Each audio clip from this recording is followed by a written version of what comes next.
ஐயா ரொம்ப சந்தோஷம் உங்களெல்லாம் பார்த்தது. கேட்குதுல்ல? இது முடிஞ்சதுக்கப்புறம் சாப்பிட போயிடலாம், சரிங்களா? ஓ, கேட்க மாட்டேங்குதா?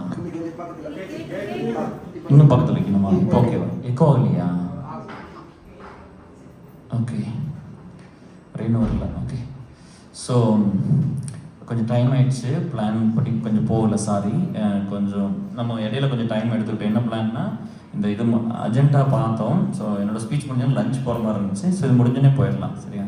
ஸோ போய் நல்லா சாப்பிட்டு வந்துட்டு அதுக்கப்புறம் யாரெல்லாம் பேசணுமோ, அப்போ விஜயெல்லாம் அண்ணன் ஒன்றும் பேசலை. ஸோ எல்லாருமே பேசுங்க. உமா கூட சரியாக பேசலின்னு நினைக்கிறேன். டைம் கொடுத்துடலாம். அதான் மறுபடியும் சாப்பிட்டு வந்துட்டு எல்லாம் பேசிக்கலாம், சரிங்களா? ஸோ ஃபர்ஸ்ட் ஆஃப் ஆல் வந்து என்னென்னா, இது வந்து பார்க்கும்போது லாங் வீக்கெண்ட் வந்துருச்சு. ஒரு 3 days வந்துருச்சு. அதனால் ஃபேமிலிஸ் எல்லாமே கொஞ்சம் வேறு பிளானில் இருந்தாங்க. பட் ஹவவர் கால்குலேட் பண்ணி பார்த்தோம், 44 ஃப்ரெண்ட்ஸ் வந்திருக்கீங்க. So thank you so much. இந்த ஷார்ட் நோட்டீஸில் இவ்வளோ பேர் வந்திருக்கீங்க. அது மெயினாக வந்து வெளியிலிருந்து வந்திருக்கீங்க. சிவா வந்து ஃப்ரம் ஹைதராபாத், அப்புறம் அண்ணன் வந்து சென்னை, புவனா வந்து சென்னை, இல்லை இன்னொரு காயத்ரி வந்து சென்னை இப்போ தான் வந்திருக்காங்க.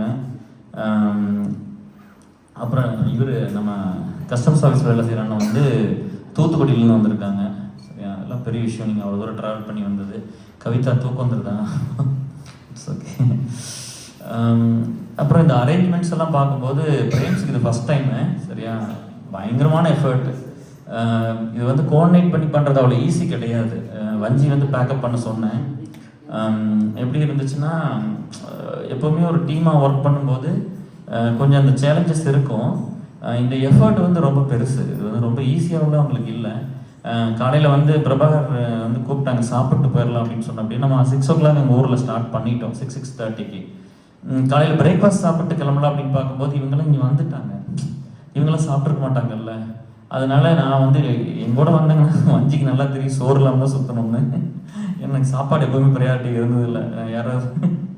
அதனால வீட்டில் ஒரு டீ குடிச்சிட்டு, எங்கள் வீட்டில் குடிச்சது ஒரு 5:40 5:30க்கு. அப்போ கிளம்பியாச்சு. ஆன் த வே வரும்போது தான் கேட்டேன், பசிக்குதாப்பா வேணா ஒரு டீ குடிச்சிட்டு போகலாமான்னு கேட்டேன். அங்கே போய் டீ குடித்தா அவர் போண்டா கொடுத்தாங்க, அவ்வளோ காரமாக கொடுத்துட்டாங்க. ஒரு தேங்காய் பண்ணு வாங்கி சாப்பிட்டு, எப்பவுமே அப்போ அந்த பணம் அவ்வளோதான் இருக்கும். ஸோ அந்த தேங்காய் பண்ணு வந்து எனக்கு அஃபோர்டபுள் ப்ரைஸ் வந்து தேங்காய் பண்ணு மட்டும்தான் பேக்கரியில் வாங்க முடியும். அப்புறம் வந்து இப்போ வந்து போனாலும் இன்னும் தேங்காய் பண்ணு தான் சாப்பிட்ற மாதிரி இருக்குது. தேங்காய் வந்து சாப்பிடுவேன். அவர் சாப்பிட்டு கிளம்பி வந்தால் ஏன்னா பிரெயின்ஸ் எல்லாம் சாப்பிட்ருக்க மாட்டாங்க. அப்புறம் பிரகாஷ் இருந்தா அப்படி, விஷ்ணு இருந்தா அப்படி, அப்புறம் இவங்கெல்லாம் யாருமே சாப்பிட்ருக்க மாட்டாங்கல்ல. அப்போ இவங்க யாரும் சாப்பிடாம இங்கே வந்துட்டாங்க. எங்களை என்ன சொன்னாங்கன்னா, நீங்கள் அன்னபூர்ணா போய் சாப்பிட்டு வாங்கன்னு சொன்னாங்க. அங்கே அன்னபூர்ணாவில் அவர் இருந்திருப்பாருன்னு நினைக்கிறேன். நாங்கள் அப்படியே வந்துட்டோம். ஒரு டீ மட்டும் குடிச்சிட்டு அப்படியே கிளம்பி வந்துட்டோம். ஸோ ரொம்ப ஹாப்பி. பெரிய எஃபர்ட் இது வந்து. பாய்ஸ் சைடு வந்து பார்த்தா பிரகாஷ் பண்ண அப்படி இல்லையா, பிரகாஷ், ஜிபி, விஷ்ணு இவங்கெல்லாம் பண்ணாங்க. Girls side frames, Asha, Renu, வஞ்சி, ஜேஎஸ், வேறு யாரோ பேர் மிஸ் பண்ண சாரி. ஸோ இவங்க எல்லாருமே வந்து பயங்கரமான எஃபர்ட். ஹேமா, இவங்க எல்லாரும் சேர்ந்து பண்ணினது தான். ஒரு 44 ஓகே தான், சரியா? லாஸ்ட் இயர் கொஞ்சம் ஸ்ட்ரென்த் ஜாஸ்தி, க்ளோஸ் டு 200 இருந்துச்சு. இப்போ இதில் எம்ஜிகேலாம் முன்னாடி வந்து பார்த்துட்டு போயிட்டு அப்படி வீட்டுக்கே வந்துட்டு அப்படி ஒய்ஃபை கூட்டிகிட்டு இந்த மாதிரி கொஞ்சம் நடந்துச்சு. ஒரு ஆல்மோஸ்ட் க்ளோஸ் டு 100 people வந்து பார்த்துட்டு போனாங்க வீட்டுக்கு வந்து. இல்லை ஒரு காமன் பிளேஸில் வந்து மீட் பண்ணிட்டோம், சரியா? இதில் உங்களுக்கு நிறைய விஷயம் நம்ம யூடியூப் சேனல்ஸ்லேயே பேசியாச்சு. ஸோ உங்களுக்கு ஏதாவது புதுசாக தெரியாததை இன்ட்ரெஸ்டிங்காக சொல்கிறேன். அதுதானே நல்லாயிருக்கும் இல்லையா? நம்ம பேசினதுலேயே திரும்ப திரும்ப பேசிட்டு அது வேண்டாம். நம்ம அதனால ரிப்பீட் ஆக வேண்டாம்னு சொன்னோம். ஸோ அவங்க டைமில் வந்து பேசிக்கிட்டோம். டைம் ஆச்சுன்னா மற்றவங்களுக்கு பசிக்கும் அப்படின்னு சொல்லி பார்த்தது. ஃபஸ்ட்டு வந்து இந்த ஜேர்னி வந்து ஸ்டார்ட் ஆனது எல்லாமே உங்களுக்கு தெரியும். நான் மெயினாக ஒரு விஷயம் சொல்லணும்னு என்ன ஆசைப்பட்டேன்னா, எப்போவுமே வந்து ஒரு நல்ல விஷயம் பண்ணணும் அப்படிங்கும்போது பயங்கரமான சேலஞ்ச். இப்போ வந்து பரவாயில்ல, இப்போ வந்து ஒரு சாதாரண ஒரு ஈவெண்ட் ஆர்கனைஸ் பண்ணுறோம் அப்படின்னாலே அதோட டிஃபிகல்ட்டிஸில் ரொம்ப ஹார்டாக தான் இருக்கும். நம்ம ஒரு ஃபேமிலி வந்து எப்படின்னா, எனக்கு இப்போ பிரேம் சொன்னாங்கல்ல, அவர் பிடிச்சதை வந்து பண்ணுறேன் அப்படிங்கும்போது இட்ஸ் ரியலி. என்ன பண்ணுறாரு? ஸ்டேஜ் லைட் போட தான் அது ஆஃப் கேக்குதாப்பா உங்களுக்கு? லைட்லாம் ஆஃப் பண்ணிட்டாரா? அப்படியா? Okay okay. இது வந்து என்னன்னா இப்போ அவர் சொன்ன மாதிரி இப்போ சுகுமார் சொல்லிட்டு இருந்தாங்க இல்லையா, அவங்களோட சோர்ஸையும் நம்ம பார்க்கணும், யாரெல்லாம் சோர்ஸ் பண்ணுறாங்கன்னு. சரியா, அது அவர் மிஸ் பண்ணாரு. அந்த லிஸ்ட் பெருசாக இருந்திருக்கும் நினைக்கிறேன். ஒன்று தான் எம்கே பற்றி ஒரு தனி டாபிக் தான் பேசணும். சிம்பிளாக ஆஃப் பண்ணிடுங்க, ஃபேனில் வேண்டாம், அப்புறம் கேட்காது, எக்கோ ஆகும். எக்கோ வச்சுன்னா சொல்லுங்கள். ஸோ இந்த ஜேர்னி வந்து ஆல்மோஸ்ட் 30 இயர்ஸ் ஆகிடுச்சு. நம்ம ஒரு 14-15 வந்து ஸ்டார்ட் பண்ணி சின்னதாக ஒர்க் பண்ணது. இது பிளான் பண்ணியெல்லாம் ஒர்க் பண்ணல. இப்போ வந்து என்னென்னா, இதை பண்ணனா இப்படி போயிடும் அப்படின்னு. இப்போ பிரேமா சொன்ன மாதிரி யூஎஸ் பாலிடிக்ஸுங்கிறதெல்லாம் வந்து மற்றவங்களோட வாயை அடைச்சிடணும் அப்படிங்கிறது தான். ஸோ பர்சனலாக நிறைய பிரச்சனை வரும்ல. நம்ம ஒரு ஃபேமிலியில் இருக்கோம், கேட்பாங்கல்ல எதுக்கு வந்து இந்த டைம் தான் சொல்கிறேன். இப்போ எங்கள் பாட்டோட இது வரைக்கும் இந்த கான்வர்சேஷன்லாம் பண்ணதே கிடையாது. ஸோ 60 லட்ச ரூபா நீ சொசைட்டி கான்ட்ரிபியூட் பண்ணிக்கிற வீடு கட்ட 8 லட்சம் தான் கொடுத்தீங்கன்னு கொஷின் வந்துடக்கூடாதுல்ல அப்படிங்கிறது தான். புரியுதுங்களா? அதனால சொல்லாமல் இருந்தது. ரொம்ப ஹார்டான ஜேர்னி தான். இன்றைக்கி வந்து பார்த்தீங்கன்னா ஓவராலாக நம்ம எல்லா ட்ரஸ்ட்டும் சேர்ந்து 3 ட்ரஸ்ட்டும் சேர்ந்து 25,000 ஃபேமிலி கோட் இருக்குது ஆல் ஓவர் த வேர்ல்டு. சரிங்களா? இப்போ இந்த ஒரு 50 ஃபேமிலிங்கிறது நான் எங்கே போனாலும் வரும். மினிமம் வந்து ரொம்ப மினிமம் வந்து எந்த சிட்டிக்கு போனாலும் நம்ம 50 ஃபேமிலி பார்த்துடலாம். ஏசல் வந்து யூஎஸில் இப்போ சிவா வஞ்சிக்கெல்லாம் தெரியும், நம்ம ஒவ்வொரு ஸ்டேட்லேயும் கெட் ஓவர் வச்சுருக்கோம். 14 ஸ்டேட்டில் அது கெட் ஓவர் நடந்திருக்கு. மினிமம் 50 ஃபேமிலிங்கிறது எல்லா இடத்துலையும் இருக்குது, எல்லா இடத்துலையும் ப்ரெசன்ஸ் இருக்குது. அப்படி தான் இருந்துச்சு. இங்கே இன்ட்ரெஸ்டிங்காக 2-3 விஷயம் மட்டும் சொல்லிட்டு ஷார்ட்டாக முடிச்சுக்கிறேன். ஆசைப்பட்டதெல்லாம் எதுவுமே என் லைஃப்லலாம் பண்ணதில்லை. வந்து இப்போ நிறைய பேர் சொல்கிறீங்க, நான் வந்து நிறைய இடத்துல அது ஒர்க் அவுட் ஆச்சுன்னா எடுத்துக்கங்க, நான் சொல்கிறது ஒர்க் அவுட் ஆட்டி விட்டுருங்க, பிரச்சனை இல்லை. இப்போ நிறைய பேர் சொல்லுவாங்க, எனக்கு பிடிச்சது பண்ணுவேன், எனக்கு என்ன வேணுமோ அதான் நான் பண்ணுவேன், எனக்கு என் சந்தோஷம் முக்கியம் அப்படின்னு. அப்படிலாம் ஒரு லைஃப் வாழ்ந்ததே கிடையாது. எனக்கு பிடிச்சது நான் எப்போவுமே பண்ணுற மாதிரி எனக்கு சுச்சுவேஷன் அமைஞ்சதே இல்லை. அந்த மாதிரி ஃபேமிலியில் பிறக்கவும் இல்லை. ஸோ இந்த ஃபேமிலிக்கு என்ன வேணும் அப்படிங்கிறதான் பார்த்து பண்ணுற மாதிரி இருந்தே தவிர எனக்கு பிடிச்சதெல்லாம் பண்ண முடியல. அப்புறம் அந்த சிம்பிளிசிட்டியெல்லாம் சொன்னாங்க. அது வந்து சின்ன வயசுலலாம் பார்த்தீங்கன்னா கொஞ்சம் எல்லாம் ஓரளவுக்கு பசங்கள்லாம் சொல்கிற ட்ரெஸ் எல்லாம் போட்டுட்டு தான் ஒரு ஸ்டேஜுக்கு மேலே இந்த பீப்புளுக்குள்ளே ரொம்ப அவங்க உள்ளே வர அவங்க ப்ராப்ளம்ஸ் எல்லாம் தெரியும் போது நிறையா பீப்புள் லைஃப்பில் ஒர்க் பண்ணுறோம் அப்படின்னு ஒரு சோசியல் கரியர் ஸ்ட்ராங்காக வர பில்டாகி வர இதெல்லாம் அந்த இம்பார்ட்டன்ஸ் எல்லாம் தெரியாமல் போயிடுச்சு. ஒரு சில ஸ்டேஜில் ஒரு சில நேரத்தில் வந்து நம்ம பண்ணும்போது ஃபேமிலி எல்லாமே பயங்கர சேலஞ்ச், அவங்க எல்லாமே சேலஞ்ச் பண்ணுவாங்க. அக்செப்டன்ஸ் ஈஸியாக வரலையில்ல. இப்போ நம்ம வந்து அவரை வந்து ஏதோ லூஸ் ஏதோ அப்படி சொன்னாங்கல்ல, பிரபாகர் அவங்க வீட்டிலலாம் சொன்னாங்கன்னா, ஆமாம், இங்கே அந்த ஒரு வேர்டு மட்டும் வரல, ஏன்னா அந்த பயம் இருந்துச்சு சொல்லிடக்கூடாதுன்னு. ஏன்னா நம்ம வந்து இப்போ எப்படின்னா நம்ம A to Z எல்லாமே பண்ணோம். இப்போ அந்த ஃபோட்டோவில் வந்த பையன் இறந்து போயிட்டா அப்படி யூஸில் அந்த டெட் பாடி அனுப்பிச்சோம். இப்போ வந்து என்னென்னா ஒரு 1000 பேருக்கு விசா பண்ணி கொடுத்துருக்குறோம் இல்லையா. எவ்வளோ ஃபினான்ஷியல் ஹெல்ப் பண்ணியிருப்பாங்க. இப்போ என்னோட கான்ட்ரிபியூஷன் மட்டும் 1 கோடி இல்லையா. அது இது வரைக்கும் சொன்னதில்லை எங்கேயுமே. பிரேம் சொன்ன மாதிரி நல்ல விஷயங்கள் வெளியில் வரணும் அப்படிங்கிறது இந்த டைம் தான் சொன்னது. இது வந்து இது வரைக்கும்லாம் யாருக்கும் எல்லாத்துக்கும் ரெக்கார்ட் இருக்குது. எல்லாமே online transaction, all are white money. சரியா? ஸோ இந்த ஒரு 25,000 ஃபேமிலியில் என்னோடது மட்டும் 60 lakhs என்னமோ கான்ட்ரிபியூஷன். ஸோ 40 lakhs வந்து மற்றவங்க படிக்கிறதுக்காக கொடுத்தது. படிக்கிறதுக்கு, எஜுகேஷனுக்கு, ஸ்கூல், காலேஜ், மெடிக்கல், இல்லை வீடு வாங்குறதுன்னு கேட்பாங்க, கார் வாங்கணும்னு கேட்பாங்க, கல்யாணம் பண்ணணும்னு கேட்பாங்க, டெலிவரி கேட்பாங்க, எல்லாத்துக்கும் கொடுத்தோம். சரி, அது ஒரு ப்ராக்டிஸாகவே வச்சுருக்கிறோம். ஃபினான்ஷியல் எமர்ஜென்சின்னு இந்த ஒர்க் பண்ணுற லீடர்ஸ்க்கெல்லாம் அப்படி ஒரு வச்சுருக்கிறோம். மெம்பர்ஸ்க்குன்னு அந்த அளவுக்கு எக்ஸ்டெண்ட் பண்ணல, பட் கண்டிப்பாக அவங்களுக்கு கொடுத்துட்டு தான் இருக்கோம். ஸோ இந்த மாதிரி வந்து இது ஒரு இவ்வளோ பணம் இவ்வளோ எஃபர்ட்டெல்லாம் போடும்போது எது வந்து இங்கே கொண்டு வந்து சேர்த்துச்சு அப்படின்னா, நான் இப்போ சாஃப்ட்வேர் இன்ஜினியர் ஆகிட்டேன், எம்எஸ் படிச்சுட்டேன், கல்யாணம் பண்ணிட்டேன், 2 குழந்தை இருக்குது, இப்போ சம்பாரிச்சிட்டோம், சொத்தம், இதெல்லாம் இல்லை. இதெல்லாம் வந்து நீ இதை பெருசாக நான் பார்த்துக்கிறது இல்லை. நான் எல்லாத்தோட கம்மியாக தான் பண்ணியிருக்கேன். எது இங்கே கொண்டு வந்து சேர்த்துச்சு அப்படின்னா, நான் எதெல்லாம் இழந்தேன்னு ஒன்று இருக்குது. நான் ஒரு தகுதியாக இருக்கும்போது எனக்கு ஒன்று கிடைக்கிற ஒரு விஷயம் இருக்குல்ல. இப்போ வந்து ஓகே, இவ்வளோ படிச்சிருக்கிறாங்க, இந்த ப்ரொஃபைல் இருக்காங்க, இப்போ அண்ணன் கஸ்டம்ஸ் ஆஃபீஸில் இருக்காரு, அவருக்கு தெரியும் இந்த லெவலுக்கு அப்புறம் இந்த லெவலுக்கு அப்புறம் இப்படி இருக்கணும் இல்லையா. இந்த வேலையெல்லாம் பண்ணுறதுனால எனக்கு கிடைக்க வேண்டியது பூரா நான் இழந்தேன். ஒவ்வொரு ஸ்டேஜ்லேயும் நான் இழந்தது தான் வாங்கி எனக்கு கொண்டு வந்து சேர்த்துச்சு. நான் எதையெல்லாம் இழந்தனோ அதுதான் இத்தனை பேர்த்தையும் எனக்கு ஸ்ட்ராங்காக கொண்டு வந்து சேர்த்துச்சு. நம்ம தகுதி இருக்கும்போது கூட எனக்கு கிடைக்காம போயிடுச்சு. ஏன்னா நம்ம இந்த மாதிரி வேலை பண்ணுறோம் அப்படிங்கிறதுனால நிறைய இடத்துல அதை இழந்தேன். நான் வந்து 2013 க்ரீன் கார்டு வாங்கியிருக்கணும். நான் மேனேஜர் இருந்தப்போ எனக்கு கிடச்சிருந்துருக்கணும், அது கிடைக்கல. ப்ரொமோஷன் 3 வருஷம் கொடுக்கல. ஏன்னா இப்போ நம்மளுக்கு கீழே இருக்கிறவங்களுக்கு வந்து ஏதாவது ஒரு கெட்டது நடந்தால் நம்ம போய் வாய்ஸ் ரைஸ் பண்ணுவோம், சண்டை போவோம். அவங்கள ஹேட் பண்ணல, நம்ம எதிர்த்த ஆளுங்க எல்லாமே பெரிய ஆளுகளாக இருக்கும். நம்ம போய் சொல்கிறோம், பண்ணாதீங்க வேணான்னு கேட்குறோம். இப்போ கூட வந்து ஏதாவது ஒன்று பண்ணால் இவங்கெல்லாம் ஏதோ ஒரு வீடியோ வந்துடல, ஆடியோ வந்துடும், உடனே பார்ப்பாங்க, ஏதாவது பெரிய ஆளை ரொம்ப எதிர்த்துனா உடனே போய் டெலிட் பண்ணிடுவாங்க அப்லோட் பண்ணால் கூட. அது எதிர்ப்புக்காக பண்ணலை. நம்ம வந்து என்னென்னா நல்லது பண்ணணும் அப்படிங்கும்போது ஒரு சில நேரம் சேலஞ்ச் பண்ண வேண்டியதாக இருக்குது, கொஷின் பண்ண வேண்டியதாக இருக்குது. அப்படி தான் இருந்துச்சு. பயங்கரமான கஷ்டம்தான், ஈஸியெல்லாம் இல்லை. இப்போ வந்து ஒரு ஃபேமிலி லைஃப்பில் இருந்துட்டு நம்மளுக்கு ஒரு ப்ரொஃபஷனல் ஜாப் இருக்குது, வேலை செஞ்சால் தான் சாப்பிட முடியும். ப்ளஸ் இந்த வேலையும் பண்ணும்போது எப்படின்னா சில நேரம் ஃபேமிலியெல்லாம் விட்டுட்டு போகிற மாதிரிலாம் இருந்திருக்கு. என் ஒய்ஃபே வந்து கொஷின் அப்படிலாம் கேட்டிருக்காங்க. இந்த மாதிரி வந்து சூஸ் எதர் ஒன், இப்போ நான் வேணுமா நீ இந்த சோசியல் கேரியர் தான் பண்ண போகிறேன் அப்படிங்கும்போது நான் சொல்லிட்டேன், நீ வேணும்னு சொல்லி நிறைய இழந்துட்டேன் லைஃப்பில் இது வரைக்கும். அப்படி தான் ஒன்று கிடைக்கணும்னா ஒன்று இழந்து தான் ஆகணும் இல்லையா, அப்படி தான் இருந்துச்சு. பட் இந்த ஸ்டேஜில் நான் சொல்லிட்டேன், உனக்கு அப்படி தான் பிரிஞ்சு போகணும்னா நீ பிரிஞ்சு போய்க்கோ, உனக்கு என்னென்ன வேணுமோ எடுத்துகிட்டு போயிரு, சரியா. ஏன்னா எனக்கு நான் வந்து ரொம்ப சிம்பிளான லைஃப் தான். நான் யோசிச்சுட்டு இருந்தால் கூட சிலாம்பலத்தில் இருக்கிற மாதிரி தான் இருக்கிறேன். ஸோ அதனால் எனக்கு ஒன்றும் பெரிய அங்கே போய் பெரிய ட்ரிப்போ வெளியில் போய் பெருசாக சுற்றுறதோ செலவு பண்ணிக்கிறதோ அப்படிலாம் எனக்கு எந்த ஹேபிட்டும் பெருசாக இல்லை. ஃப்ரெண்ட்ஸ் யாராவது இந்த ட்ரிப்புன்னு கூப்பிட்டா தான் நான் கூட போயிருக்கேன். ஸோ அப்படி தான் இருந்திருக்கு. ஸோ சம்பாதிக்கிற காசில் நான் சம்பாரிச்சதில் ஆல்மோஸ்ட் வந்து 1/3 நான் கண்ட்ரிபியூட் பண்ணிட்டேன் இது வரைக்கும், சரியா. ஸோ அது இல்லாமல் ஒய்ஃப் வந்து அவங்க சொன்ன மாதிரி படிக்க வச்சு இண்டிபெண்ட் ஆக்கி வச்சு அவங்களும் அந்த இண்டிபெண்ட்டுங்கிறத நம்ம இவங்க எப்படி புரிஞ்சுக்கிறாங்கன்னா நம்மளுக்கு பிடிச்சது செய்கிறது தான் இண்டிபெண்டன்சின்னு நினச்சிக்கிறாங்க. அது கிடையாது. அப்படின்னு என்னென்னா அப்போ வந்து இப்போ அண்ணா வந்திருக்காருல்ல, இப்போ சென்னையிலேருந்து அண்ணா வந்திருக்காங்க, இப்போ அவங்க பேச்செல்லாம் கேட்கக்கூடாதுங்கிற மாதிரி தான் இப்போ இருக்கிற ஜென்ரேஷன்லாம். அது கிடையாது. அப்படி வந்து நம்ம வந்து அவங்ககிட்ட இருந்து கற்றுக்கிறதுக்கு நிறைய விஷயம் இருக்குது. அவங்க நிறைய விஷயம் ஃபெயில் ஆகிருப்பாங்க, அவங்க வந்து ஸ்ட்ரகிள் ஆகிருப்பாங்க, பண்ண முடியாமல் போயிருக்கும். அதை சொல்லும்போது நம்ம லிசன் பண்ணிட்டோம்னா நம்ம அது ஹிட் ஆக வேண்டியதில்லை. பிரேம் சொன்னாங்களா அவங்க பையன் சொன்ன அப்படின்னு மாதிரி வந்து நான் ஹிட் அண்ட் லேர்ன் பண்ணிக்கிறேன் அப்படின்னு. அது ஹிட் அண்ட் லேர்ன் பண்ண லைஃப் வந்து நல்லா இருக்காது, ஹார்புளாக இருக்கும். ஒவ்வொரு டைமும் வந்து ஹிட் அண்ட் லேர்ன்லாம் பண்ணக்கூடாது. மற்றவங்களோட எக்ஸ்பீரியன்ஸ் வந்து நம்ம கற்றுக்கணும். இப்போ ஒருத்தர் வந்து தப்பாக பண்ணி ஒரு விஷயத்த வந்து நம்மகிட்ட சொல்கிறாங்க அப்படிங்கிறது அவங்க சொல்லும்போது நம்ம அதை கேட்டுக்கிட்டு நம்ம என்ன முடியுமோ அதை பண்ணலாம்.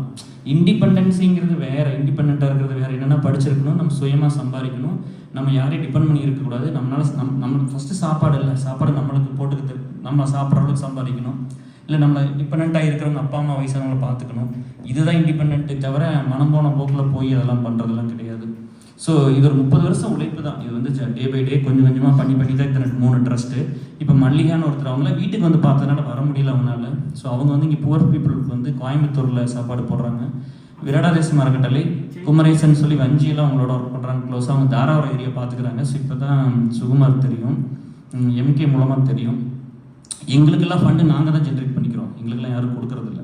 எங்களை மாதிரி வேலையில் இருக்கிறவங்க பசங்க பிள்ளைங்க நீங்கள்லாம் நம்மளாம் பார்த்து கொடுத்த ஃபண்டு தான் இது, சரியா. ஸோ நிறைய இடத்துல கொஷின் பண்ணாங்க, நிறைய இடத்துல கஷ்டம் வந்துருச்சு. ஒரு ஸ்டேஜில் ஃபேமிலியெலாம் விட்டுட்டு போகிற மாதிரிலாம் இருந்துச்சு. நான் அதெல்லாம் சரின்னு சொல்லிட்டேன், சரியா. ஏன்னா எனக்கு எப்போவுமே அது என்ன தோணும்னா, நான் 30 வருஷம் ஒர்க் பண்ணியிருக்கிறேன். நான் 30 வருஷம் வந்து இந்த சொசைட்டிக்காகவும் ஒவ்வொரு ஸ்டேஜ்லேயும் நீங்கள் அண்ணா வந்து விஜய் கேட்டேன் என்னப்பா எல்லாம் பண்ணுறீங்க அப்படின்னு கேட்கும்போது எல்லாமே பண்ணியாச்சு. பிளட்டு கொடுக்குறதுலேருந்து காசு செலவு பண்ணுறதுலேருந்து படிக்க வைக்கிறதுலேருந்து வேலை வாங்கி கொடுக்குறது, விசா வாங்கி கொடுக்குறதுலேருந்து சொத்து பிரச்சனை. இப்போ இதெல்லாம் ரொம்ப வருஷம் பண்ணிகிட்டு இருந்தனால இந்த பஞ்சாயத்தில் நிறைய வருது. என்னென்னா இந்த சொத்து பிரச்சனை, கதனிச்சு சொத்து பிரச்சனை, டிவோர்ஸ் பிரச்சனை, அப்புறம் பிரேக்கப்பு, இந்த மாதிரி நிறைய எல்லா ஹியூமன் லைஃப்பில் என்ன இருக்கோ அதெல்லாம் பிறந்ததுலேருந்து இறக்குற வரைக்கும் எல்லா பிரச்சனையும் தான் வருது. பட் என்னென்னா நம்ம காசு வாங்கிக்கலாம் பண்ணல.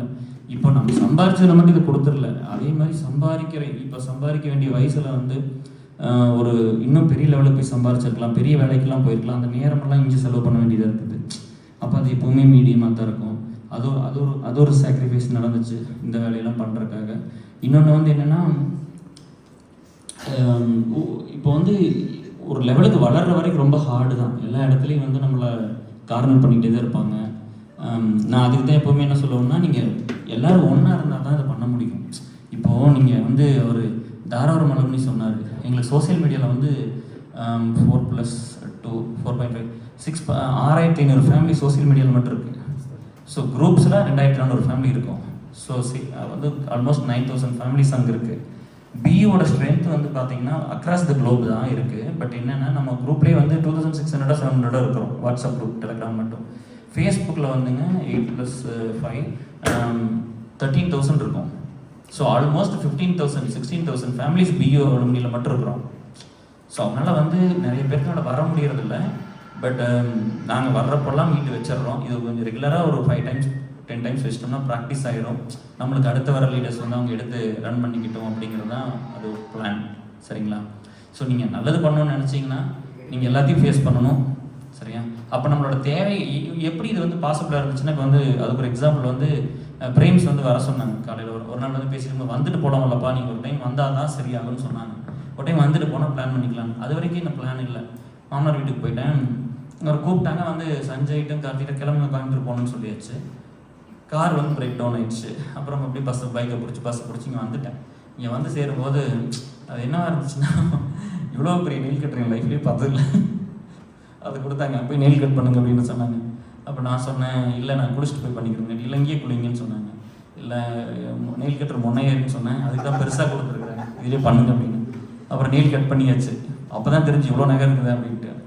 அப்புறம் லக்ஷ்மி காம்ப்ளெக்ஸ்க்கு அபி அவங்க பையனை கூட்டிகிட்டு வாங்க போகலான்னு கூப்பிட்டு போனாங்க.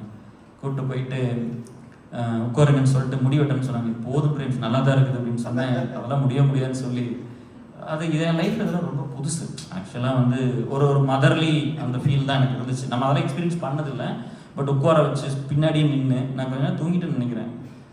பொறுமையாக ஒவ்வொரு முடியாக பார்த்து இருக்கிறதே கொஞ்சம் தான் இதில் ஒர்க் பண்ணி அதில் வந்து அதெல்லாம் இப்படி வெட்டுங்க அப்படி வெட்டுங்கலாம் சொல்லி, அப்புறம் தாடி நிறைய இருந்துச்சு அதில் ட்ரிம் பண்ண சொல்லி நான் வந்து சொல்லி பார்த்தேன், கேட்கல. அப்புறம் விட்டுட்டேன். அப்புறம் வந்து அதில் என்னென்னா, அங்கே யூஎஸில் ஒரு செருப்பு வாங்கி கொடுத்தேன், ஒய்ஃப் வாங்கி வீட்டுக்கு போடுற செருப்பு தான். அது இங்கே வந்து போட்டால் அந்த கால் வீக்கத்துக்கு அது ரொம்ப வஸ்ட் பண்ணுது, இல்லாட்டி முள்ளு பூரா ஏறிடுது.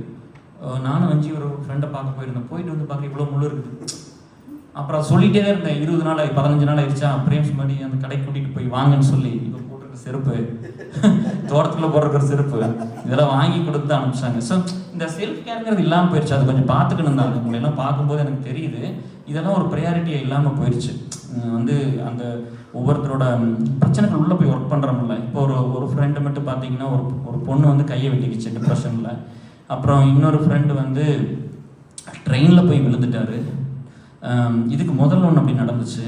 இந்த மாதிரி சூசைட் இதெல்லாம் நிறைய இருக்குது. அப்படிங்கும்போது தான் இப்போ நம்மகிட்ட வந்து சொல்கிற பிரச்சனையை நம்ம அட்ரஸ் பண்ணிடுறோம்.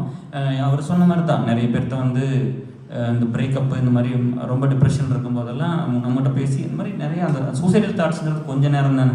அவங்கள ஹோல்டு பண்ணிட்டா போதும், அவங்களுக்கு ஒரு நம்பிக்கை கொடுத்துட்டா போதும். அது நம்மகிட்ட வந்துட்டாங்கன்னா நம்மளாம் வந்து இந்த வேலையை விட்டுப்பட்டு அதை ப்ரொஃபஷனாக பண்ணுவோம். அவனை பார்த்துக்கிறது, அவனை நல்லா வச்சுக்கிறது. அதனால் ஒரு சிலர் வராமல் அந்த மாதிரி பண்ணிட்டாங்கிறதுக்காக தான் நான் ஒரு ஸ்டேஜ் டிப்ரெஷன் போயிட்டேன். ஒரு 3 years லைஃப் ஒன்றும் இல்லாமல் போயிடுச்சு. பட் அதெல்லாம் ரொம்ப ஹார்டு. லாஸ்ட் இயருக்கு வரும்போது பாதி தான் இருந்து இப்போ இருந்ததில்லை. அப்போ வந்து என்னென்னா, உடம்பு வந்து அவர் சொன்ன மாதிரி என்னென்னா, உடம்பு லைஃப்பில் வந்து எதுவுமே இல்லை. ஒரு படிப்பு வந்து இப்போ ஒரு சாதாரண காலேஜில் படிச்சிருந்தோம், ஒரு பெரிய ஒரு பிஹெச்டி டெக் மாதிரி வஞ்சி மாதிரி படிக்கல. அப்புறம் வந்து டாக்டர் படிக்கணும்னு ஆசைப்பட்டோம். அதுக்கெல்லாம் சொன்னால் வாய்ப்பே இல்லை. அப்போல்லாம் பயாலஜி தான் படித்த ஸ்கூலு. பிஎஸ்சி வந்து ஃபிசிக்ஸ் படித்தேன். கவர்மெண்ட் இங்கே தான் கவர்மெண்ட் காலேஜில் படித்தேன். ஒன்றும் செலவெல்லாம் பெருசு. அப்புறம் எம்சிஏ தான் படித்த ஒரு சாதாரண காலேஜில் ஃபஸ்ட் செட் வேறு. ஸோ இது எல்லாமே சேலஞ்ச் தான். இது வந்து நான் என்ன சொல்கிறேன்னா, போராட்டம் இன்றைக்கி வந்து உங்களை எல்லாத்தையும் பார்த்ததுக்கப்புறம் என்ன இருந்துச்சுன்னா, அந்த போராட்டங்கிறது எல்லா ஃபேமிலியும் இருக்குது. இப்போ வந்து நான் நிறைய விசிட் பண்ணேன். எல்லோரும் என்ன வந்து பார்த்தாங்க. ஒவ்வொரு குடும்பத்துலேயும் அந்த பையனும் பொண்ணும் அவங்க சந்திக்கிற போராட்டம் வந்து ரொம்ப பெருசாக தான் இருக்குது. ஆனால் என்ன இல்லைன்னா தைரியமே இல்லை. யாருக்கும் தைரியம் இல்லை. பட் இந்த சொசைட்டி வந்து எப்படி வந்து கெடுத்து வச்சுருக்காங்கன்னா, எல்லாத்துக்கும் வந்து சொல்லிக் கொடுத்து வந்து குயிக்காக சக்ஸஸ் வந்துடணும், சீக்கிரம் சம்பாரிச்சிடணும், பெரிய ஃபிகரில் பணம் வேணும். என்ன பண்ண போகிறோம்? பணம் வந்து என்ன பண்ண போகிறோம் அப்படிங்கிறது ஒன்று இருக்குல்ல. இப்போ எல்லாருமே ஒரு ஸ்டேஜில் இறந்து போயிடுவோம். நம்ம ஒவ்வொரு விஷயத்தை நான் எதிர்த்து பண்ணும்போதெல்லாம் ஒவ்வொரு டைம் பாதிப்பு பெருசாக இருக்கும். சரியா? டச்வுட் ஏதோ வந்து இது வரைக்கும் உயிரெல்லாம் போகலை. ஸோ பட் வந்து என்னென்னா, நம்ம ஒவ்வொரு டைம் நான் எதிர்த்து ஒவ்வொருத்தரையும் அதுக்கப்புறம் அவங்க சேர்ந்துக்குவாங்க. கொஞ்ச நாள் ஆனதுக்கப்புறம் நம்மளை பற்றி தெரிஞ்சதுக்கப்புறம் க்ளோஸ் ஆகிக்கிறாங்க. ஒரு ஃப்ரெண்டுக்காக போய் ஒரு பெரிய ஆளை எதிர்த்து ஒரு 6 ஏக்கர் தோட்டம் வாங்கி கொடுத்து அவனுக்கு கிடைக்க வேண்டியது. சரியா? அதெல்லாம் பயங்கர ரிஸ்க்காக தான் இருந்துச்சு. நம்ம கெரியர்லாம் ரிஸ்கில் இருந்துச்சு, லைஃப்லாம் த்ரெட் இருந்துச்சு. இது மாதிரி நிறைய நடந்திருக்கு. அப்போ வந்து ஒன்று தான் தோணும், இப்படி தான் செத்துருவேன் இல்லையா? எல்லோரும் அப்படி தானே. என்றைக்கு தான் உயிர் போக போகுது, சரி நல்லதுக்கு போகட்டுமே, எப்படி தான் செத்தேன். அவன் வயசானாலும் ஒவ்வொரு ஆறுகானது கெட்டு போய் அந்த வலி அனுபவிச்சு ஒரு மனுஷனாக பிறந்தா அப்படி தானே. அதனால் அதெல்லாம் முதலே அதெல்லாம் யோசிச்சாச்சு. ஓகே, எப்படி தான் சாகத்தான் போகிறேன், எப்போ செத்தாலும் பிரச்சனை இல்லை அப்படின்னு. அதெல்லாம் உயிர் பயம்லாம் எப்பவுமே இருந்ததில்லை. அது இருந்தால் அந்த வேலையை பண்ணவும் முடியாது. இந்த சோசியல் ஸ்ட்ரக்சர் வந்து வெளியில் கொண்டு வராமல் இருந்தோம். என்னென்னா வேலை போயிடும். இப்போ வந்து இப்போ ஒரு ஆஃபீஸ்லாம் வந்து மேனேஜர்கிட்ட போய் சொல்லிடுவாங்க, நம்ம இப்போ நானும் சுகுமார் இருக்கிறோம் அப்படின்னா, அவர் பண்ணுற வேலைக்கு அவர் மிஸ் பண்ண தான் நானும் பண்ணியிருப்பேன். ஆனால் அவருக்கு இம்பேக்ட் இருக்காது. பட் நம்ம இந்த மாதிரி ஒரு ஒர்க் பண்ணுறதுனால இவர் இந்த வேலை பண்ணுறதுனால இதை பண்ணுறதில்ல அப்படின்னு சொசைட்டி ரொம்ப மோசமாக தான் இருக்குது. நான் என்ன நெகட்டிவாக யாரும் பேச வேணாம்னு சொன்னாங்க, நம்ம ஆஃப்லைனில் பேசிக்கலாம் அப்படின்லாம் வந்து சொல்லி தான் அனுப்பிச்சா அப்படி. பட் ஸ்டில் வந்து பிரபாகர்லாம் சொன்ன மாதிரி வந்து நம்ம போராடி தான் ஒரு விஷயத்த நம்ம போராடினா தான் ஒன்று கிடைக்கிற மாதிரி இருக்குது. இங்கே எல்லோரும் ஒன்றா இருந்தீங்கன்னா அதை பண்ணிடலாம். ஆனால் அது இப்போ எல்லாமே இந்த சொசைட்டி ஃபஸ்ட் என்ன பண்ணுச்சுன்னா யாரும் ஒன்றா இருக்கக்கூடாதுன்னு பண்ணுச்சு. எல்லா பக்கம் அந்த ஸ்பிரிட்டை கொண்டு வந்துட்டாங்க. ஜாதியாகவும் மதமாகவும் இனமாகவும் மொழியாகவும் எல்லாத்தையும் பிரிச்சாச்சு. எல்லாத்தையும் பிரித்து அப்புறம் இப்போ ரியல் எஸ்டேட்லாம் பூம் ஆனதுனால எந்த சிப்ளிங்ஸுமே ஒரு அண்டர்ஸ்டாண்டிங் இல்லை. எல்லாமே பிரிஞ்சாச்சு. சொத்துக்காக எல்லோரும் கேஸ் போடுறோம், எல்லோரும் பிரிஞ்சாச்சு, அவ்வளோதான். சரியா? இதுதான் வந்து ஒரு காசு எல்லாத்துக்கும். இப்போ இது நம்ம ஒன்றா இருக்கிறது மட்டும்தான், எவ்வளோ டிஃப்ரென்ஸ் இருந்தாலும் ஒன்றா இருந்தோம்னா என்ன வேணால் பண்ணிடலாம். இப்போ யோசிங்களே, தாராபுரத்தை பொறுத்த வரைக்கும் 9500 ஃபேமிலி கோட் இருக்குது. 5000 ஃபேமிலின்னு என்ன சொன்னாலும் செய்வாங்க. 5000 ஃபேமிலியோட ஓட்டு எவ்வளோ? இப்போ கோயம்புத்தூரை பொறுத்தளவு 15000 ஃபேமிலி இருக்குது. இன்றைக்கி வந்ததுன்னா 50 ஃபேமிலியாக இருக்கலாம். போன ஒரு 200 ஃபேமிலி வந்துச்சுங்களா? வீட்டுக்கு ஒரு 10-30 பேர் வந்திருப்பாங்களா? நான் போகிறக்குள்ள இன்னும் எவ்வளோ கொஞ்சம் பேர்த்து பார்த்துருவோன்னா. ஸோ இங்கே வந்து எவ்வளோ 15000 ஃபேமிலி இருக்குது. இந்த 2 தொகுதியில் நம்மளால் எலெக்ஷன் இதே ரிசல்ட்டையும் மாற்ற முடியும். இந்த 15000 ஃபேமிலி 5000 ஃபேமிலியும் பேச்சு கட்ட முடிஞ்சது. சரிங்களா? அப்போது நம்ம வளர்ந்தால் என்ன வேணால் பண்ண முடியும். என்ன பண்ணலாம்னா அவங்ககிட்ட போய் ஃபண்டு கேட்கலாம். இந்த மாதிரி அலுமினிக்கு ஒரு ஃபண்டு வேணும், நாங்கள் இந்த வெல்ஃபேர் ஆக்டிவிட்டி பண்ணுறோம், எங்களுக்கு ஃபண்டு வேணும், இதெல்லாம் கொடுங்க. ஸோ இந்த நம்ம நிறைய பேர் இருந்தால் தான் இதை பண்ண முடியும். வேலை வேணுங்கிற பையனுக்கு வேலை கிடைக்கும். லைஃப் அவங்களுக்கு எவ்வளோ கஷ்டமாக இருந்தாலும் பணம் வேணும் இல்லை, அந்த பணத்தை நம்ம ஜென்ரேட் பண்ண முடியும். எவ்வளோ நாளைக்கு நம்மளே வந்து போட்டு பண்ணிகிட்டே இருக்க முடியும். அந்த கார்பரேட்லேருந்து பணம் வரும். அரசியல்வாதிகிட்டேருந்து பணம் அவங்க கொடுக்கலாம், அவங்க கொடுப்பாங்க. பொலிட்டிஷியன் அந்த லீடர்ஸ்ட்டு நம்ம கேட்கலாம். கவர்மெண்ட்கிட்டும் போய் கேட்கலாம், நான் இத்தனை வேலை பண்ணிக்கிறேன், எனக்கு இதெல்லாம் பண்ணி கொடுன்னு கேட்கலாம். இவ்வளோ பேர் ஒன்றா இருக்கிறோம்னா அந்த ஒன்றா இருக்கிற வேலையை தான் நம்ம ஃபஸ்ட்டு பண்ணணும். அதுக்கு தான் நீங்கள் எல்லோரும் வரணும். அப்படி வந்தால் தான் அடுத்த ஜென்ரேஷன் வந்து பெட்டராக இருக்கும். ஏன்னா இது ஸ்பிளிட் ஆகிட்டே போயிட்டே இருக்கு இல்லைங்களா? ஸோ அதனால் அதுக்கு கொஞ்சம் எல்லாம் ஃபோக்கஸ் பண்ணுங்கள், கொஞ்சம் ஹெல்ப் பண்ணுங்கள், அந்த ஒரு வேலை பண்ணிடலாம். சரியா? அப்புறம் ஒவ்வொரு வீட்டுக்கு போகும்போது பார்த்தா ஒரு பொண்ணு 2 பொண்ணு அந்த மாதிரி 2 பொண்ணு இருக்க வீட்டுக்கும் போயிருந்தேன். எல்லா இடத்துலையும் படிக்கிறது கொஞ்சம் சேலஞ்ச் இருக்குது. இப்போ 3 ட்ரஸ்ட்டில் எப்படி பிரிச்சுக்கிட்டோம்னா, இப்போ ஃபுட்டுன்னா இப்போ சுகுமாரெலாம் பண்ணுறாருல, அந்த சோர்ஸ் யாருன்னு பார்க்குறோம். மோஸ்ட்லி எம்கேயோட ஃப்ரெண்ட்ஸ் தான் கொஞ்சம் எல்லாம் பண்ணுறாங்க. எம்கே வந்து பார்த்திங்கன்னா எல்லா கண்ட்ரிபியூஷனும் இருந்திருக்கு. ஒரு 30 வருஷம் இந்த வேலையை பண்ணிட்டேன். எம்கேக்கு என்ன தெரியும்னா, நான் எதையில இழந்தேன்னு மட்டும்தான் தெரியும். நான் என்ன பண்ணிட்டேன்னா தெரியாது. இந்த 30 வருஷம் ஒருத்தர் இழந்திருப்பான்ல, இதெல்லாம் வந்ததுக்கு நான் சொல்கிறேன் பாருங்களேன். இப்போ ஒய்ஃபெல்லாம் வந்து கேட்டிங்கன்னா, அவங்க வீட்டிலேருந்து நான் எதுவும் வாங்கிக்கல, அவங்க லைஃபெல்லாம் நான் கெடுத்துடல, என்னால் அவள் யாரும் இழக்கல. எனக்கு நான் கல்யாணம் கூட படிக்க தான் வச்சுருக்கேன், வேலை தான் வாங்கி கொடுத்துருக்கேன், விசா தான் வாங்கி கொடுத்துருக்கேன், க்ரீன் கார்டு தான் ஃபைல் பண்ணிக்க, நல்ல இடத்துக்கு தான் இப்போ இருக்கிறேன். அப்படி நான் பண்ணதெல்லாம் நல்லது தான் பண்ணியிருக்கேன். அங்கேருந்து ரிட்டன் நான் எதுவும் எடுத்துக்கல, இவ்வளோதான் பண்ணியிருக்கேன். இதுக்கப்புறம் ஒருத்தர் போகிறான்னு போய்க்கலாம். நம்மகிட்ட வந்து நல்லா ஆயிடுச்சு. சரியா? நான் இன்னும் வந்து இந்த சொசைட்டியில் வந்து இப்போ பிரேமா சொன்ன மாதிரி இந்த கஷ்டப்படுறவங்க அத்தனை பேர்த்துக்கு ஏதாவது ஒன்று பண்ணணும் அப்படிங்கிற ஒரு இதுதான். நான் எப்போவுமே வந்து நம்மளை வந்து ரொம்ப பெருசாகவும் இப்போ இந்த எம்சிஏ படிச்சதுனால ஒரு கும்பு பண்ண மாதிரி, இல்லை யூஎஸ் போனதுனால பெருசாகவோ, அந்த பணம் வந்ததுனால பெருசாக அப்படிலாம் எடுத்துக்கிறது இல்லை. அப்படிலாம் பார்க்கவே இல்லை. அப்படிலாம் இப்போ அந்த ஃபீலே இல்லை. அந்த மாதிரிலாம் எப்போ நினச்சிக்கிறது இல்லை. ஏன்னா அந்த பணம் வந்து என்ன பண்ண போகிறேன், நீங்கள் சின்ன காரில் வர கொஞ்சம் பெரிய கார் வாங்குவேன். இப்போ 10 ஏக்கர் தோட்டம் வந்து 20 ஏக்கர் வாங்குவேன், 20 ஏக்கர் 30 ஏக்கர் வாங்குவேன். ஒரு 500 ரூபாய்க்கு ட்ரெஸ் போட்டால் 5000 ரூபாய்க்கு போடுவேன். இவ்வளோ தானே, வேற ஒன்றும் நான் சாப்பிடணும், என் பாடி டைஜஸ்ட் பண்ணணும், இவ்வளோலாம் இருக்குல்ல. ஸோ அதனால் பணங்கிறது வந்து அது எனக்கு அது பெருசாக தேவையில்லை. எனக்கு ஒரு பெரிய வேலை தேவையில்லை, பெரிய பணம் தேவையில்லை, பெரிய வீடு தேவையில்லை. எனக்கு தேவை மக்கள். எனக்கு நிறைய மக்கள் தேவை. அவங்களோட இருக்கணும் தான் எனக்கு ரொம்ப பிடிக்கும். அவங்களுக்காக வேலை செய்யணும். அதுக்காக இந்த வேலை என்ன பண்ணலாம். இல்லைன்னா எனக்கு இதெல்லாம் தேவையில்லை, இங்கேயே இருந்துருவேன். இங்கே உங்களையெல்லாம் பார்த்ததுக்கப்புறம் ஒவ்வொரு டைம் யூஎஸ் போகும்போது அந்த எமோஷன் இருக்கும். நம்ம அங்கே போய் என்ன பண்ணுறோம் அப்படிங்கும்போது அது ரொம்ப பவர்ஃபுல்லான கண்ட்ரி. இப்போது ஒரு 10 வருஷத்துக்கு முன்னாடி சிவாவை கூப்பிட்டு வந்த அந்த பையன் வந்து வெங்கடேஞ்சலான்னு சொல்லி நம்மகிட்ட வந்து அப்படி 5 நிமிஷம் தான் டைம் கேட்டால் அப்படி கேர்கிட்ட பேசணும்னு சொல்லி. அப்போது பிஸியாகவே இருந்தோம். அப்புறம் ஏசல் குரூப்பில் ஜாயின் பண்ண அப்படி ஒரு தடவை பேசினா வேலை இல்லை. அப்போது அவங்ககிட்ட வந்து நான் சொன்னேன், வேலை இல்லை, ரொம்ப கஷ்டமாக இருக்குது. அப்போ அவன் டெக்னிக்கலாக ரொம்ப ஸ்ட்ராங், புலின்லாம் எனக்கு தெரியாது ஃபஸ்ட் டைம் பேசும்போது. அப்போ வந்து சொன்னால் வேலை போயிடுச்சு, ரொம்ப கஷ்டமாக இருக்குது, குழந்தை இருக்குது, வாடகை கட்ட முடியலன்னு சொன்னான். எனக்கு இருந்த டைம் அவ்வளோதான். அவன் திரும்ப சொன்னதுனால நமக்கு ஞாபகம் இருக்குது. இல்லாட்டி 5 மினிட்ஸ் கூட பேசியிருக்க மாட்டேன். சரி வாடகை நான் 6 மாதம் கட்டிடுறேன், இப்போ நீ பேசாமல் படிடான்னு ஃபோன் வச்சிட்டேன். ரெண்ட் நான் 6 மந்த்ஸ் உனக்கு நான் பே பண்ணிக்கிறேன், நீ படிடான்னு சொல்லிட்டு ஃபோன் வச்சிட்டான். அந்த வேர்டு வந்து அவனை இன்னும் வந்து ஒரு கான்ஃபிடென்ஸை கொடுத்தது. அவன் டெக்னிக்கலாக ரொம்ப ஸ்ட்ராங். அவன் சொல்லாட்டியும் வேலை வாங்கிட்டேன். அப்படி அதுக்கு வந்து சொன்னேன், அப்படி உங்களுக்கு எதாவது நான் பண்ணி கொடுக்கணும், சொல்லுங்கன்னு. வெப்சைட்டில் பண்ணுறோம். ஒரே ஆளாக வந்து ஏசல் வெப்சைட் டெவலப் பண்ண. அப்படி இந்த மாதிரி நம்ம வந்து ஒருத்தர் எப்படி ஃபீல் பண்ண வைக்கிறோம், நம்ம பிளான் பண்ணி பண்ணலை. இந்த மாதிரி ஏகப்பட்ட வேலை பண்ணியிருக்கு.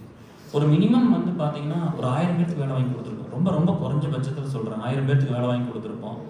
ஒரு 2000-3000 பேருக்கு கண்டிப்பாக ஃபிசிக்கல் அந்த நம்ம ஃபினான்ஷியல் கான்ட்ரிபியூஷன் பண்ணியிருக்கு. எல்லா ஸ்டேட்டுக்கு ஃபண்ட் அனுப்பிச்சோம். இப்போ நேச்சர் கெலாமிட்டிஸ், ஒரு டிசாஸ்டர் என்ன நடந்தாலும் சரி எல்லா ஸ்டேட்டுக்கும் நம்ம ஃபண்ட் அனுப்பிச்சிருக்கிறோம். நம்ம பண்ணின வேலை எல்லாமே தான். இங்கே செக்மெண்ட்டே கிடையாது.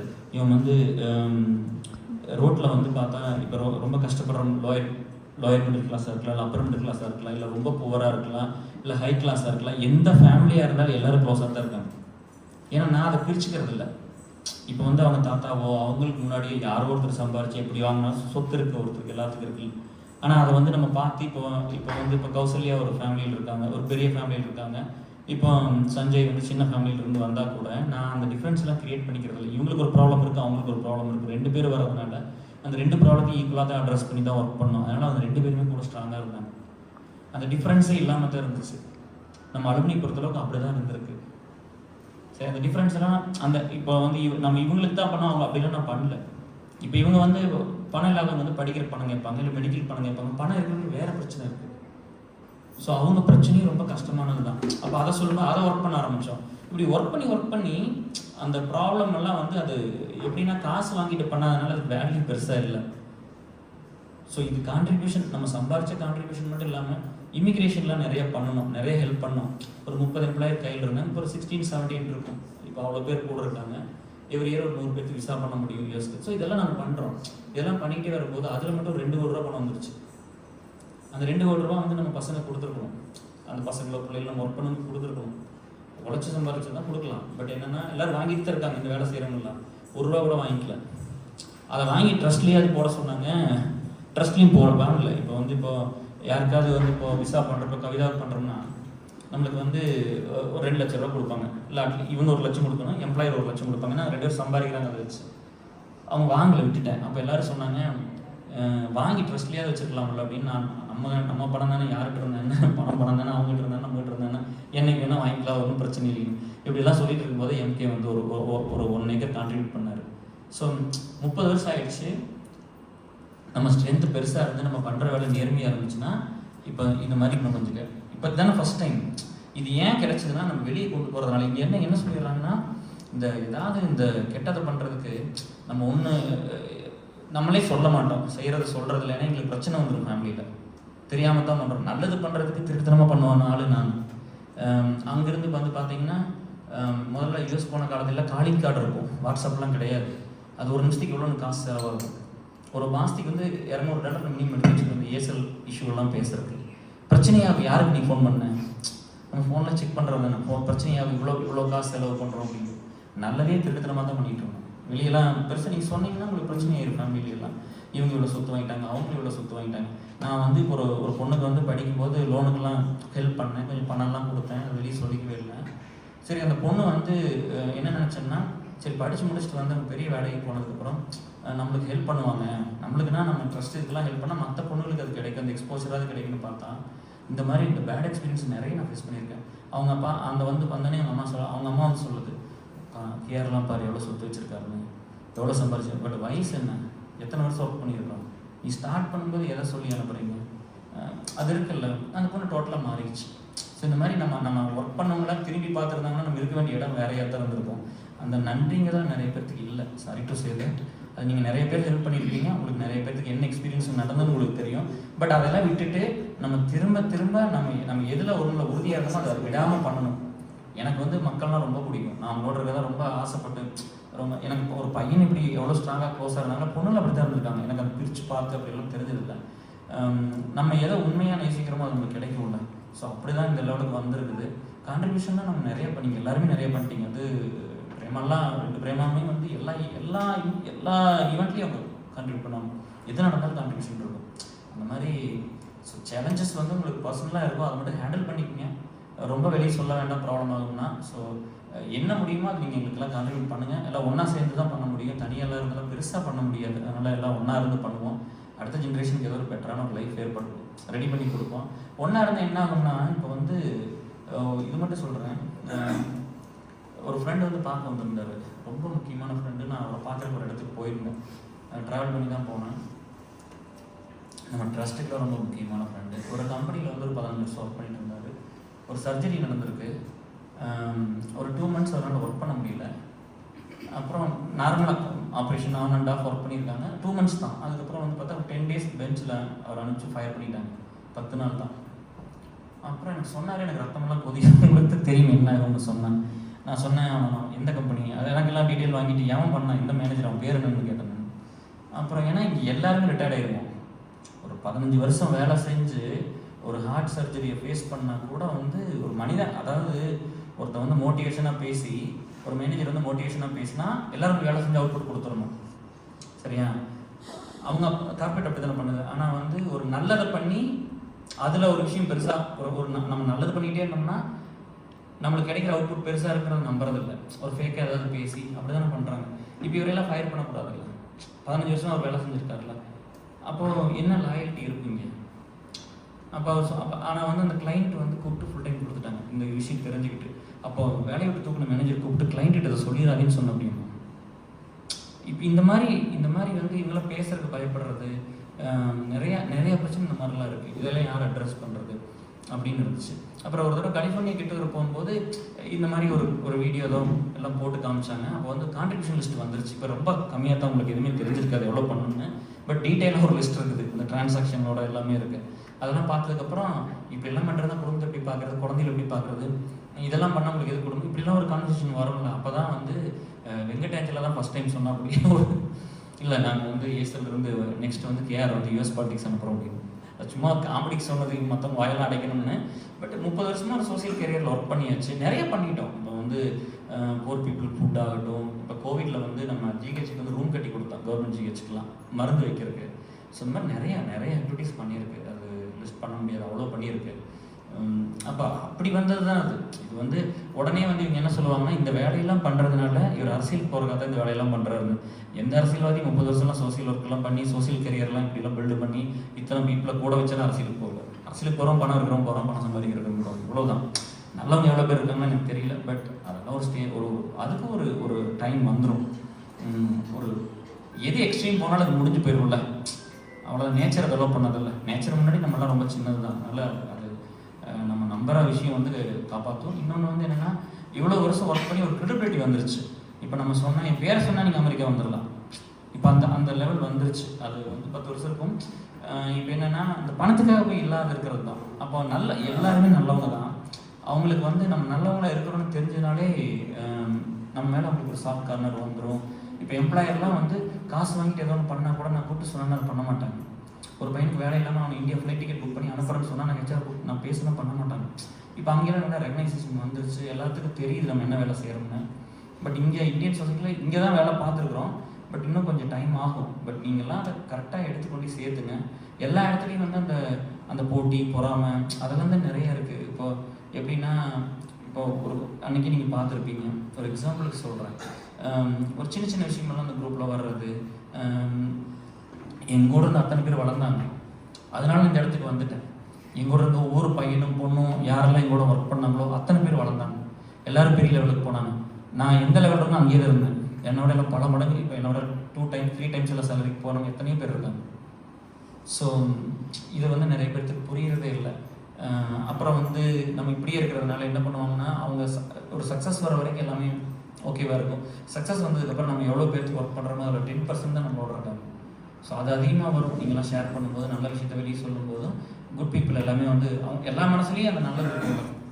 எல்லாருக்கும் மனசுலேயும் அது நம்ம என்ன நல்லது பண்ணும்போது இருக்கும். நீங்கள் எல்லாத்தையும் கூட்டிகிட்டு வாங்க, இது இன்னும் பெருசு பண்ணணும்.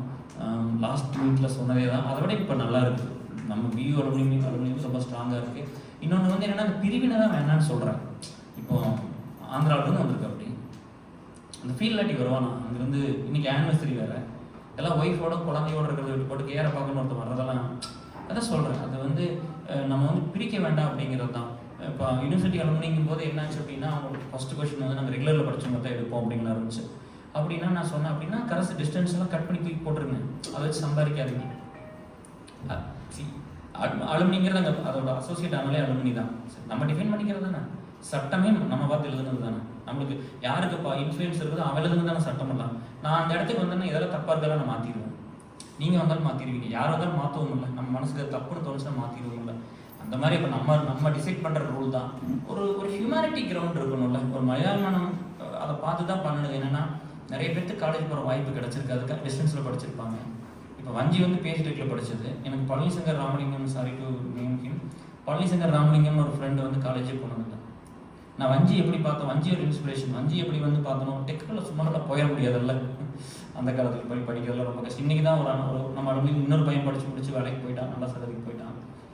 அப்போ இவன் வந்து காலேஜே போகல. நான் வஞ்சி எப்படி ட்ரீட் பண்ணோம், அந்த பழனிசங்கர் ராமலிங்கத்தையும் ஒரே மாதிரி தான் ட்ரீட் பண்ணேன். அவன் யூஜி வந்து இந்திரா காந்தி இக்னோவில் படித்தாப்படி, பிஜி அங்கே தான் படித்தாப்படி. அவனுக்கு இருந்து ஒரே ஒரு வாய்ப்பு வந்து ஒரு ப்ராடக்ட் கம்பெனியில் டெக்னாலஜியில் மாஸ்டர் ஆனால் தான் வேலையே கிடைக்க முடியும். அப்புறம் ஒரு சென்டருக்கு போய் இந்த சாஃப்ட்வேர்லாம் சொல்லி கொடுத்து எந்த கம்பெனியுமே எடுக்கல. டிகிரி வந்து இக்னோ டிகிரி அப்படின்னு சொல்லி ஒரே ஒரு கம்பெனி தான் எடுத்தான். அதில் போய் அந்த ஒரு ஆப்பர்ச்சுனிட்டியும் ஃபுல்லாக நல்லா யூஸ் பண்ணி யூஎஸ் வந்து இப்போ க்ரீன் கலர் நல்லா செட்டில் ஆகி நல்லா இருக்காங்க இப்போ. ஸோ 2 பேருமே இன்ஸ்பிரேஷன் தான். வஞ்சி வந்து ஒரு இன்ஸ்பிரேஷன்னா, பழனிசங்கர் ராமலிங்கம் அனதர் இன்ஸ்பிரேஷன் தான். இவங்க வந்து பெரிய காலேஜில் நல்லா படித்து போய் ஒரு அச்சீவ் பண்ணுற ஒரு லேடியாக இருந்தால், அவன் ஒன்றுமே இல்லாமல் வந்து காலேஜ் டிகிரியே இல்லாமல், அப்போ அவன்லாம் அப்போ நான் அவனையெல்லாம் பார்க்கும்போது, ஐயோ நம்மளுக்கு கிடைச்ச காலேஜ் லைஃப் ஒன்று கிடைக்கலையே, நம்மளுக்கு கிடைச்ச ஃப்ரெண்ட்ஸ் ஒன்று கிடைக்கலையே, நம்மளாம் சும்மா 5 வருஷத்துக்கு காலேஜுக்கு பேருக்கு போகணுமே, 6 வருஷம் போகணுமே, அவனுக்கு அது கிடைக்காம போயிடுச்சு. அவன் அப்போவே அவனுக்கு குடும்ப பொறுப்பை தலையில் ஏறிடுச்சு. அவன் அதெல்லாம் சம்மந்தான். நம்ம எத்தனை பொண்ணு முன்னாடி சுற்றி இப்போ நிறைய இல்லை, 1-2 தான். பட் ஒன்று தான் ஃபெயில் ஆயிடுச்சு, இன்னொன்று கல்யாணம் பண்ணிக்கிட்டேன். ஸோ அப்போ அந்த மாதிரிலாம் அவனுக்கு அதெல்லாம் வாய்ப்பே இல்லாமல் போயிருக்கும்ல. பணம் அது ரொம்ப அவங்க லைஃப் வேறு மாதிரி இருந்திருக்கும்ல. சின்ன வயசுலேயே எவ்வளோ லோடு இருந்திருக்கும். நம்ம ஜாலியாக போய் டைம் வேஸ்ட் பண்ணும்போது அவனால் பண்ண முடியாமல் இருந்திருக்கும். அவன் 9 to 6 வேலைக்கு போயிருப்பான். ஸோ இந்த டிஃப்ரென்ஸ் வந்துடக்கூடாதுன்னு தான் நம்ம அலுமினியில் வந்து part time, regular, distance plus அப்ளிகேட்டட் college எல்லாமே சேர்த்துக்கிட்டது. எல்லாத்தையும் எல்லாம் உள்ளவங்க எல்லாம் ஒன்றா இருக்கலாங்கிறது தான். அன்பாக இருக்கிறதுக்கு ஒரு காரணம் இருந்தால் போதும் இல்லை, நம்ம இங்கே படித்தோம் அப்படி இருந்தோங்கிறது. அது வந்து ரெகுலர் தான் வேணும், பார்ட் டைம் தான், அப்படிலாம் எதுவும் பண்ண வேண்டாம்னு சொல்லி தான் பண்ணணும். பட் அது ரொம்ப சக்ஸஸ்ஃபுல்லாக வந்துருச்சு. அப்புறம் ஏஎஸ்எல்லையும் வந்து இந்த இதில் ஜாயின் பண்ண முடியாதவங்களாம் ஏஎஸ்எல் நான்-ஐடி குரூப்பும் ஸ்டார்ட் பண்ணிட்டோம். ஸோ அது ரொம்ப நல்லா போயிட்டுருக்கு. இங்கே ஒரு இருக்கிற சேலஞ்ச் என்னென்னா பணம் ஒரு இடத்துல நிறையா இருக்குது, ஒரு இடத்துல இல்லாமல் இருக்குது. நம்ம எல்லாரும் சேர்ந்து கொஞ்சம் கொஞ்சமாக பண்ணுறதுனால, எல்லாம் கொஞ்சம் கொஞ்சம் போட்டு பண்ணுறதுனால இங்கே எந்த பையன் பொண்ணு படிக்க வச்சிடலாம். ஸோ பாரதிய யூனிவர்சிட்டி அலுமினியை பொறுத்தளவுக்கு ஃபுல்லாக எஜுகேஷனை டேக் ஓவர் பண்ணிக்கலாம். இருக்கிற 3 ட்ரஸ்ட்டில் இப்போ மல்லிகா ட்ரஸ்ட்டு சேர்ந்துருச்சு. இப்போ சுகுமார் அவரோட தான் நம்மளுக்கு வந்துடும். இப்போ விராடா தேசம் நம்மளுக்குள்ள தான் இருக்குது. ஸோ நான் என்ன சொல்கிறேன்னா, நம்ம ஆல் ஓவர் இந்தியா வந்து 100 ட்ரஸ்ட்டு நம்ம ஊரில் வந்துடணும். இப்போ 100 ட்ரஸ்ட்டு ஒன்றா சேர்ந்துருச்சுன்னு வச்சுக்கோங்களேன், நம்ம நினைக்கிறதெல்லாம் நடக்கும். இங்கே வந்து இப்போ ஹியூமன் பீயிங் வந்து ஸோ பவர்ஃபுல். பட் என்னென்னா நம்ம எல்லாத்தையும் பிரிஞ்சிருந்ததுனால ஈஸியாக வந்து யாருக்கு அட்வான்டேஜோ லாபமோ அவங்க அதை பண்ணிக்கிறாங்க. ஆனால் நம்மளாம் ஒன்றா இருந்தோம்னா நம்மளுக்கு நிறைய பெனிஃபிட் இருக்கும். இப்போ அவருக்கு வந்து வேலையை தூக்குனாங்க, அவர் கேட்க ட்ராவலிங் கவுண்ட் இருந்தார். இப்போ நான் அந்த இடத்துல நான் அலோவ் பண்ணியிருப்பேன், நான் கேட்பேன்ல. இப்போ இன்னொருத்தருக்கு நடக்கிறதுக்கு இப்போ எவ்ரிபடி ஏஜிங் இல்லையா, எல்லாத்துக்கும் வயசாகும், எல்லாரும் வெளியில் வருவோம். நான் என்ன சொல்கிறேன்னா, நம்ம சரியில்லை நம்மளே வெளியே வந்துடுவோம். இப்போ நான் வந்து ஒரு கம்பெனியில் வேலை செய்ய முடியல, நானே வந்துடுவேன். எனக்கு இந்த கில் ஃபீலாக இருக்குது, சும்மா காசு வாங்க மாட்டோம். அப்படி நிறைய பேர் இருப்பாங்க. அந்த மாதிரி ஆளுகளை போய் நீங்கள் வேலையை தூக்க வேண்டியது இல்லை. ஒரு கருணை இல்லைனும்ல. ஒரு 15 வருஷம் மட்டும் வேலை செஞ்சேன்னா, நான் 2 மாதம் ஒரு ஹார்ட் சர்ஜரி ஃபேஸ் பண்ணி வேலையை விட்டு தூக்குறீங்கன்னா உனக்கு எதுக்கு வேலை செய்ய முடியல. அப்போ இதெல்லாம் யாரும் கேட்க மாட்டாங்க. இந்த மாதிரி இந்த சொசைட்டி வந்து ரொம்ப ஈக்குவாலிட்டி இல்லாத சொசைட்டிங்க. இன்இக்வாலிட்டி மட்டும்தான் இருக்கும் இங்கே, எல்லாத்துலேயும் அப்படி தான் இருக்கும். ஸோ அதையெல்லாம் நம்ம எதிர்த்து போராடணும், எல்லாத்துக்கும் எல்லாம் கிடைக்கணும், அந்த ஒரு எண்ணம் இருந்துச்சு. இப்போ நான் வந்து இன்னொரு ரீசன் வந்து 2-3 கோர் ரீசன் எல்லாமே இப்போ நீங்கள்லாம் சொல்கிறது தான் எடுத்துக்கிறதே தவிர, இப்போ தன்னைத்தானே யாருக்கிட்ட ஞானி யாரும் கிடையாதுல்ல. அப்படிலாம் யாரும் தெரியாது. நம்ம சும்மா சொல்லிக்கிறோம். நம்ம ஒவ்வொரு பிரச்சனைக்கும் வேறு மாதிரி தான் வியர்டாக டிஃப்ரெண்ட்டாக ரியாக்ட் பண்ணுறோம். கூட இருந்த பையனோ பொண்ணோ அவங்க நம்மளை எவ்வளோ அப்சர்வ் பண்ணிக்கிறாங்க, அவங்கெல்லாம் சொல்லி தான் தெரியும். கேருக்கு இப்படி பண்ணாதீங்க, இது இப்படி பண்ணாதீங்க, இது நீங்கள் இப்படி பண்ண இப்படி போயிடும் அப்படி நிறைய பேர் சொல்லுவாங்க. நான் எப்போவுமே வந்து அந்த ஸ்பேஸ் எல்லாத்துக்கும் இருந்துச்சு. நம்ம லைஃப்பில் வந்து எனக்கு தெரியாத நான் ஒர்க்கே பண்ணுறதில்ல, தெரிஞ்சதை மட்டும் தான் ஒர்க் பண்ணுறேன். எந்த ஏரியாவில் ஸ்ட்ராங்காக இருக்கணும் அதை மட்டும் தான் ஒர்க் பண்ணுறேன். எனக்கு என்ன ட்ரெஸ் வாங்கிக்கிறதுன்னு தெரியாது, என்ன கார் வாங்கிக்கிறதுன்னு தெரியாது, எலக்ட்ரானிக் சுத்தமாக தெரியாது. இந்த பீப்புள் லைஃப் தெரியும், வேலை பார்க்க தெரியும், இவ்வளோதான் எனக்கு தெரியும். மக்கள் ஒன்றுமே தெரியுது. எந்த பிளேஸுக்கு போகுது, இன்னும் ஆர்டர் பண்ண இந்த சாப்பாடு இது வரைக்கும் ஆர்டர் பண்ணது கிடையாது. இது வரைக்கும் நான் ட்ரெஸ்ஸு பெருசாக எடுத்தது கிடையாது. ட்ரிப்பு நான் ஒரு நாள் புக் பண்ணது கிடையாது. ஹோட்டல் ஒரு நாள் புக் பண்ணது இது வரைக்கும் புக் பண்ணது தெரியாது. இப்போ பண்ணால் கூட நம்ம பசங்க தான் பண்ணுவாங்க. ஃப்ளைட் டிக்கெட் புக் பண்ணது கிடையாது. இதெல்லாம் தெரியாது. எனக்கு தெரிஞ்சலாம் அந்த பீப்புளோட ப்ராப்ளம். இதில் ஒர்க் பண்ணுறது என்னோட ஆஃபீஸ் வேலை. அதில் ஒவ்வொரு டைம் வந்து ஒவ்வொரு ஃபங்க்ஷன் வரும்போது பணம் கொஞ்சம் எடுத்து வச்சுக்கிறது. இப்போ வந்து ஆனிவர்சரி வரும்போது கேட்டுச்சிங்களா, ஆனிவர்சரி வரும்போது கொஞ்சம் பணம் எடுத்து வச்சுக்கிறது, குழந்தைங்க பர்த்டேக்கு ஒரு பணம் எடுத்து வச்சுக்கிறது.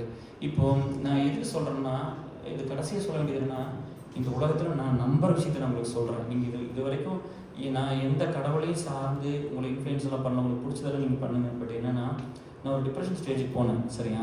அப்போ வந்து நம்ம ஷேர் பண்ணாமல் இருந்தோம், யார்கிட்ட ஷேர் பண்ணல. இவங்க எல்லாருமே பயப்படுவாங்க நான் சொன்னேன்னா. அந்த மாதிரி ரொம்ப ஃபஸ்ட்டான ஸ்டேஜுக்கு போயாச்சு. ஒரு உடம்புல ஒரு 17 கிலோ போயிடுச்சு வெளியே சரிங்களா. ஒரு இந்த வாட்டர் பாட்டில் மூடி எல்லாம் திறக்க முடியாது. இன்றைக்கி ஆல்மோஸ்ட் இந்த ரூமில் எல்லாத்தையும் லிஃப்ட் பண்ண முடியும், ஈஸி எம்ஜிஆர் மாதிரி தூக்கிட முடியும். ஆனால் அன்றைக்கி வந்து இந்த வாட்டர் பாட்டில் மூடி திறக்க முடியாமல் போந்துருந்தேன். கை வலிக்குது, திறக்கவே முடியல, அப்படிலாம் இருந்துச்சு. அப்போ இந்த உயிரிழப்பு இருக்கு இல்லைங்களா, நம்மளோட இருக்கிறவங்க வந்து அவங்களை கஷ்டப்படுத்திக்கிறதெல்லாம் பண்ணும்போது தான் நான் வந்து வெளியில் வந்துட்டு எனக்கு தெரியாது. நான் முடிஞ்சுன்னு நினச்சேன். எனக்கு வந்து ஆல்மோஸ்ட் வந்து என்னென்னா அவுட்டுன்னு நினச்சிட்டேன். முடிஞ்சது, லைஃப் முடிஞ்சது, என்னால் வெளியே வர முடியல. எவ்ரிடே வந்து எனக்குள்ளேயே நான் போராடுவேன், தோற்று போயிடுவேன். ஒரு கான்ஃபிடென்ட்டாக எந்திரிப்போம், ஆனால் பண்ண முடியாது. ஒரு 3 வருஷம்